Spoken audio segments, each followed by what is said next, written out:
mecânica.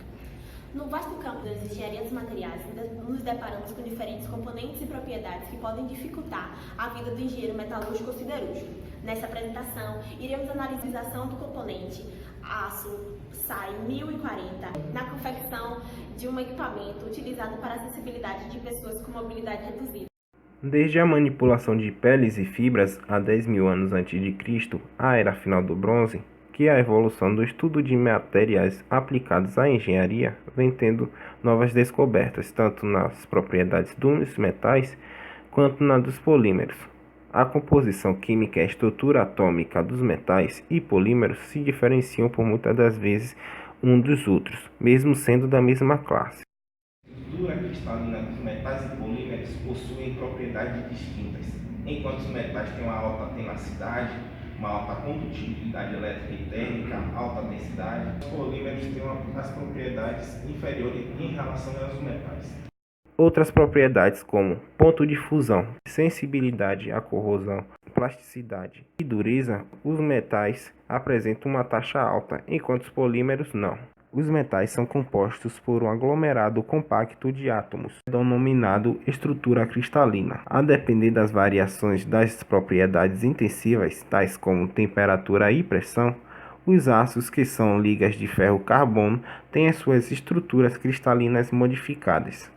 Em temperaturas elevadas, o aço apresenta uma estrutura denominada como cúbica de face centrada, CFC, onde os átomos estão situados nos vértices de cada célula unitária e interagindo entre si. Em temperaturas mais baixas, os átomos se organizam de outra maneira, formando uma estrutura cúbica de corpo centrado, CCC.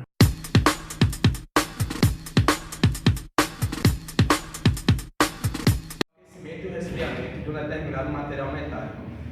Sua finalidade é alterar a sua característica física e mecânica.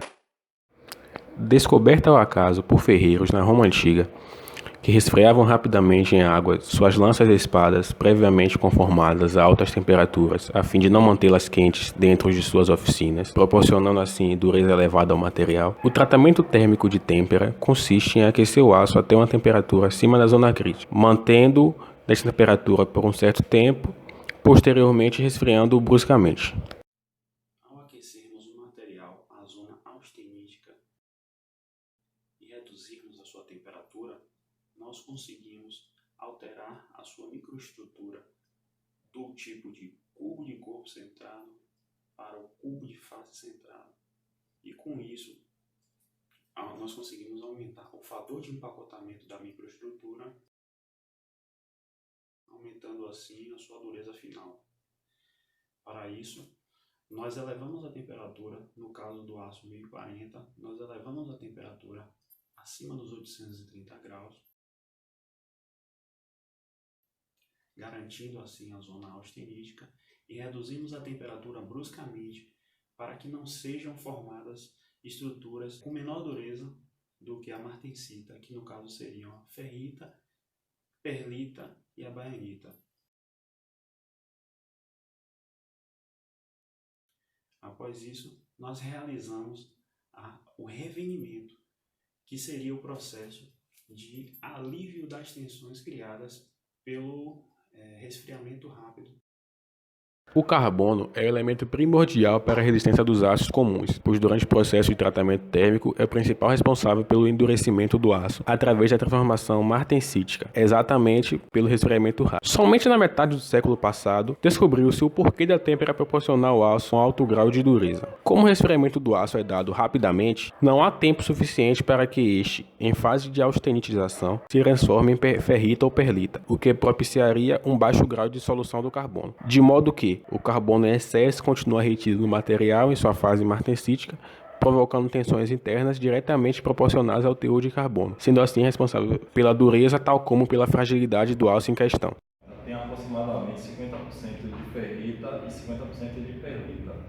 Ao aquecer um aço com 0,4% de carbono acima de 727 graus dentro da zona crítica, A perlita que existe na estrutura deste material é transformada em austenita e o constituinte ferrita se mantém até que todo o material seja aquecido a 870 graus, faz com que a transformação total de estrutura ferrítica em austenítica. Na imagem, podemos analisar a micrografia do aço SAI 1040 antes do tratamento térmico de têmpera. É possível perceber que os grãos escuros de perlita estão dispostos de forma ordenada pela matriz ferrítica de cor clara. Agora, é possível perceber a microestrutura do aço SAI 1040 após a têmpera. O revenimento dado em óleo na imagem 1 ou salmoura na imagem 2 confere à microestrutura desse aço grãos agulhares oriundos da estrutura martensítica em matriz ferrítica. A maior severidade do resfriamento em salmoura é notável na imagem 2, com os grãos agulhares bem mais definidos. No laboratório, realizamos um ensaio de tração em um corpo de prova de aço SAI 1040. Se tornou inviável realizar o tratamento térmico de têmpera no material. Ainda assim, foi possível perceber que o aço SAI 1040, assim como outras estruturas polimórficas do metal ferro,